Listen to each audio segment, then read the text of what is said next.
بسم الله الرحمن وعهدنا الرحيم إلى إبراهيم وإسماعيل أن طهرا بيتي للطائفين والعاكفين والركع السجود.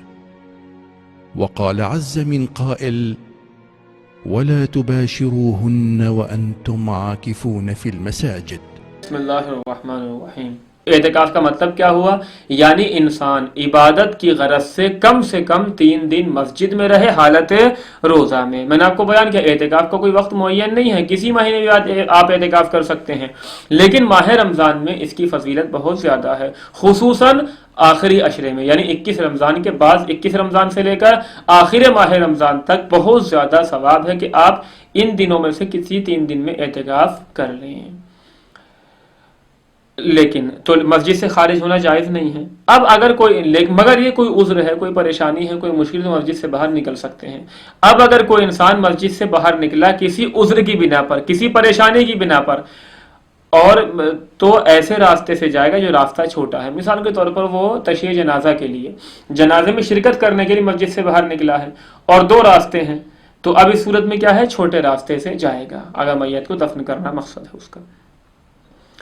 اور جب مسجد سے باہر نکلا ہے ضرورت کی خاطر، تو ضرورت سے زیادہ مسجد سے باہر نہیں رہ سکتا۔ مثال کے طور پر دفن کرنے کے لیے مسجد سے باہر نکلا، اب جب دفن کرنے کی خاطر مسجد سے باہر نکلا ہے تو اب جب میت کی تدفین ہو جائے تو فوراً اس کے اوپر واجب ہے مسجد واپس آ جائے۔ ایسا نہیں کہ میت کو دفن کر چکے ہیں اب یہ وہیں بیٹھا ہوا ہے بغیر کسی اصول، نہیں، یہ جائز نہیں ہے، فوراً واپس آنا واجب ہے۔ تو پہلی شرط کیا ہے، اگر مسجد سے آپ باہر نکلیں کسی عذر کی بنا پر، تو اور آپ کے اس 2 راستے ہیں اس مقصد تک جانے کے لیے، ایک چھوٹا ایک بڑا راستہ، تو چھوٹے راستے سے آپ جائیں گے۔ مثلا آپ غسل کرنے کے لیے مسجد سے باہر نکلے اور حمام تک جانے کے 2 راستے ہیں، ایک چھوٹا ایک بڑا، تو آپ چھوٹے راستے جائیں گے جو راستہ قصیر ہے، طویل راستے سے آپ نہیں جائیں گے۔ اسی طرح اتنی دیر تک آپ باہر رہیں گے کہ جتنی دیر میں آپ کا کام ہو جائے، اس سے زیادہ نہیں۔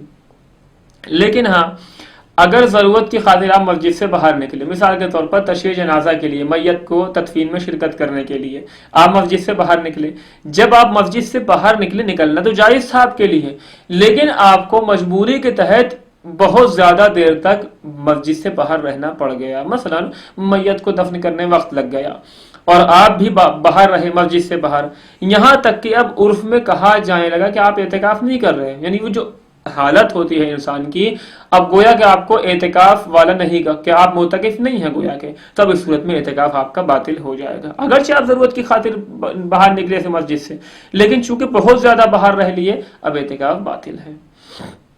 اور جب انسان ضرورت کی خاطر مسجد سے نکلے گا تو سائے میں نہیں بیٹھے گا، مثلا کسی چھت کے نیچے یا درخت کے سائے کے نیچے نہیں، بلکہ زیر آسمان رہے گا، سائے میں بیٹھنا اس کے لیے جائز نہیں ہے جب مسجد سے باہر نکلے گا۔ أين المؤمل لإحياء الكتاب وحدوده؟